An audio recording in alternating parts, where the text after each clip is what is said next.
Hello guys, आज हम अपना स्टेट का जो भी लेवल 1 का पीआरटी का 2023 का पेपर उसका सॉल्यूशन कर रहे हैं। ठीक है, इसका जो साइकोलॉजी के सेक्शन के फर्स्ट 15 क्वेश्चन जो इससे पहले वाली वीडियो में है उसमें हो चुके हैं। ठीक है, तो आज हम अपने 16 से 30 तक क्वेश्चन करेंगे। ये हमारा क्वेश्चन नंबर 16 है। क्वेश्चन नंबर 16 में क्या है, वाइगोत्स्की के अनुसार वह भाषण जो समय की ओर निर्देशित होता है क्या कहलाता है? सामाजिक भाषण, निजी भाषण, बाह्य भाषण या फिर अंतःक्रिया भाषण। तो जो भाषण स्वयं को यानी स्वयं के बारे में बोला जाता है या स्वयं को प्रेरणा दी जाती है वह भाषण कौन सा होता है? वह निजी भाषण होता है। ठीक है, तो यहाँ पे हमारा आंसर कौन सा हो जाएगा? ऑप्शन नंबर बी हो जाएगा। उसके बाद नेक्स्ट क्वेश्चन है, क्वेश्चन नंबर 17 है, कौन सी शिक्षण अधिगम पद्धति जो बाल केंद्रित एवं प्रगतिशील शिक्षा में सम्मिलित नहीं होती? तो वह कौन सी शिक्षण पद्धति है जो नहीं तो बाल केंद्रित होते और नहीं प्रगतिशील शिक्षा में सम्मिलित नहीं होती? फर्स्ट ऑप्शन है परियोजना है, सेकंड है समस्या समाधान है, थर्ड है भाषण है और जो फोर्थ है वो प्रयोगात्मक यानी एक्सपेरिमेंटल दे रखे। तो यहाँ पे हमारा आंसर कौन सा हो जाएगा? ऑप्शन नंबर सी हो जाएगा। जो भाषण है वो नहीं तो बच्चे को देख कर जो भी भाषण दिया जाता है अब नहीं तो बाल केंद्रित होती है, नहीं प्रगतिशील शिक्षा होती है। ठीक है, उसके बाद 18 है। 18 में क्या है, निम्नलिखित में से कौन सा कारक व्यक्तिगत भिन्नताओं को प्रभावित करने वाले वंशानुगत कारकों में सम्मिलित नहीं है? भी फर्स्ट ऑप्शन दे रखा है शारीरिक संरचना दे रखा है, सेकंड है बुद्धि दे रखा है, जो बी ऑप्शन है वो अभी अक्षमता दे रखा है, यहाँ पे क्या जाएगा सी ऑप्शन, जो सी है वो भी अक्षमता दे रखा है और जो डी है वो अभिव्यक्ति दे रखा है। ठीक है, तो यहाँ पे ये बोल रखा है कि कौन सा कारक है जो व्यक्तिगत विभिन्नता को प्रभावित करता है और वो कारक क्या होता है? वंशानुगत नहीं होता यानी जन्म से नहीं होता। तो वह कारक कौन सा हो जाएगा? हमारा अभिवर्ती हो जाएगा। अभिवर्ती का मतलब क्या होता है? रुचि। जो रुचि है वो जन्म से नहीं होती, वो बच्चे में क्या आती है? बाद में आती है। ठीक है, उसके बाद है 19 है। 19 में क्या है, थॉर्नडाइक के बिल्ली पर सीखने के प्रयोग में एक विशिष्ट व्यवहार सीखने के लिए किस प्रकार के अभिप्रेरक का प्रयोग किया गया है? ये बोल रखा है जो थॉर्नडाइक ने बिल्ली के ऊपर जो एक्सपेरिमेंट किया था उसमें कौन से अभिप्रेरक का प्रयोग किया गया है? जैविक अभिप्रेरक, सामाजिक अभिप्रेरक, बाह्य अभिप्रेरक या फिर वातावरणीय अभिप्रेरक। तो जो भी थॉर्नडाइक ने जो भी बिल्ली के ऊपर एक्सपेरिमेंट किया था उसने क्या किया था, यानी बिल्ली को एक डिब्बे के अंदर पजल बॉक्स के अंदर बंद कर दिया था और बिल्ली जिस टाइम पे वो पजल बॉक्स को यानी पूरा छोड़ करके बाहर निकलती है तो उसको क्या होता है, यानी उसको भूख लगती है तो उस पजल बॉक्स को छोड़ करके बाहर निकलती है और बाहर उसको क्या मिलता है? खाना मिलता है। तो यहाँ पे जो भी हमारा भूख है, भूख कैसा अभिप्रेरक है? भूख एक जैविक अभिप्रेरक है। ठीक है, तो यहाँ पे हमारा आंसर कौन सा हो जाएगा? ए ऑप्शन हो जाएगा, जैविक अभिप्रेरक। उसके बाद क्वेश्चन नंबर 20 है, प्रतिभाशाली विद्यार्थियों के लिए निम्नलिखित में से कौन सी शैक्षिक व्यवस्था की जानी चाहिए? जो ये बोल रखा है जो भी प्रतिभाशाली बच्चे हैं उनके लिए कौन सी शैक्षिक व्यवस्था होनी चाहिए? बी फर्स्ट है त्वरण, सेकंड है उपचारात्मक शिक्षण, सी है वाचन अभ्यास और डी है वाकोपचार।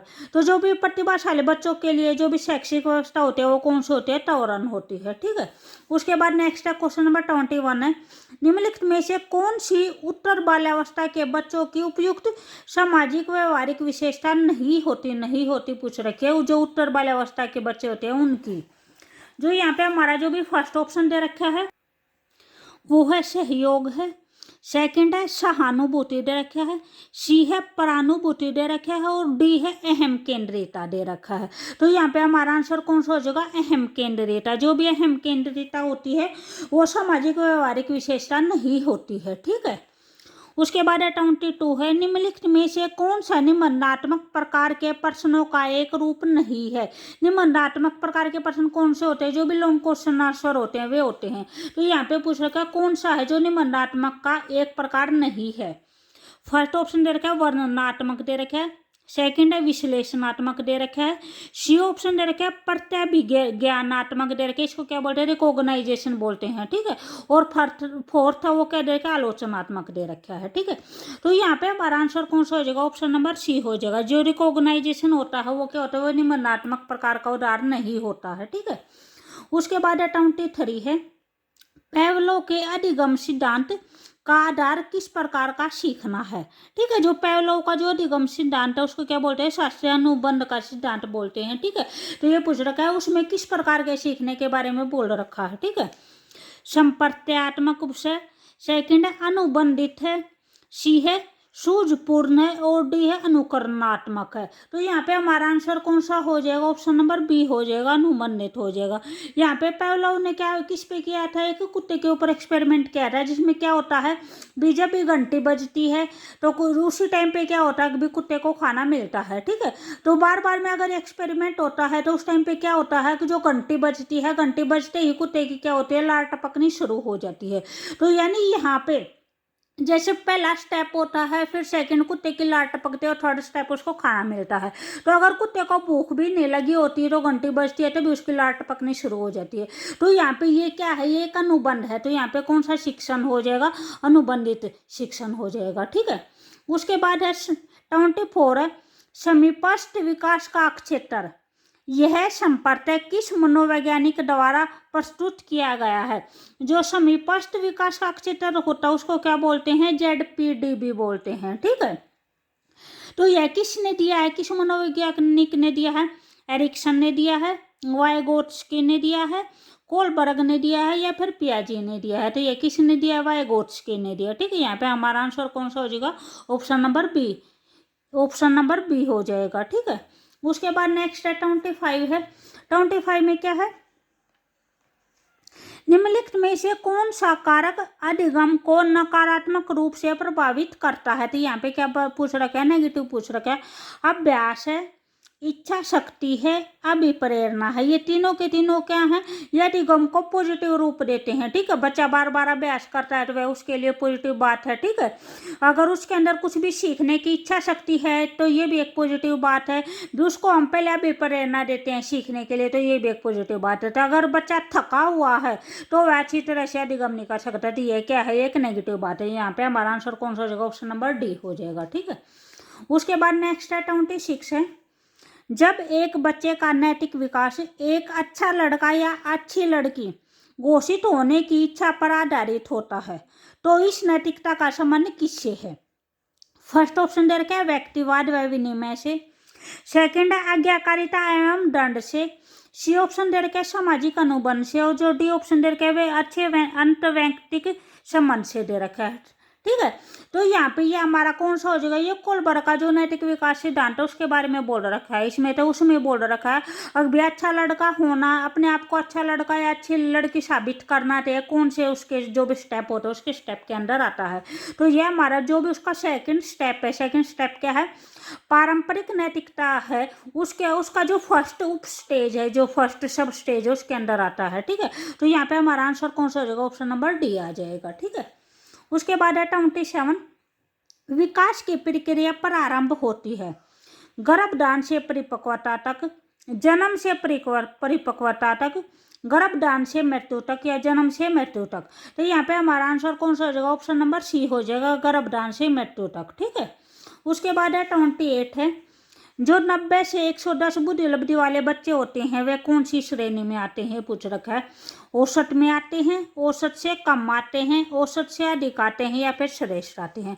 तो वे कौन सी श्रेणी में आते हैं, औसत में आते हैं। ठीक है, यहाँ पे हमारा आंसर कौन सा हो जाएगा, ऑप्शन नंबर ए हो जाएगा। उसके बाद 29 है, समाजीकरण की प्रक्रिया में साथियों का प्रभाव उत्तर बाल्यावस्था के किस नाम से संदर्भित है। ठीक है, ये बोल रखा है जो उत्तर बाल्यावस्था होती है उसमें जो भी साथियों का प्रभाव है, इसमें कौन कौन से नाम दिए गए हैं, विद्यालयु, अनुरूपता की आयु, खेल आयु और संक्रमण आयु।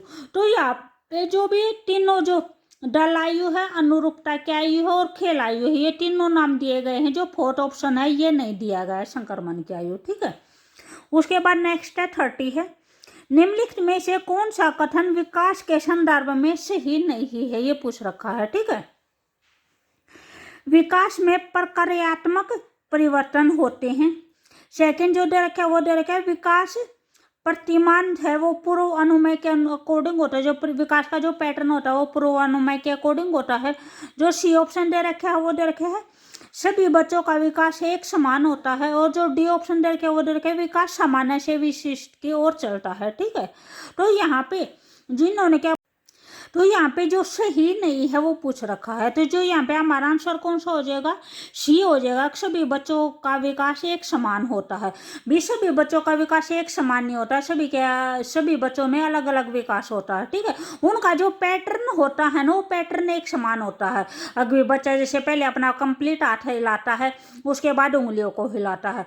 बच्चा पहले जैसे भी कुछ अक्षर भी, एक अक्षर या दो अक्षर बोलना शुरू करता है, फिर जैसे लाइनें बोलना शुरू करता है, या फिर चलता है, पहले धीरे धीरे चलता है। तो ये एक पैटर्न होता है। बच्चा, हर एक बच्चा इस पैटर्न को फॉलो करता है, लेकिन उनका जो विकास है वो विकास समान नहीं होता है, ठीक है। तो यहाँ पे हमारा आंसर कौन सा हो जाएगा, ऑप्शन नंबर सी हो जाएगा। अगर आपको वीडियो अच्छी लगी तो प्लीज लाइक शेयर और सब्सक्राइब जरूर करें, ठीक है।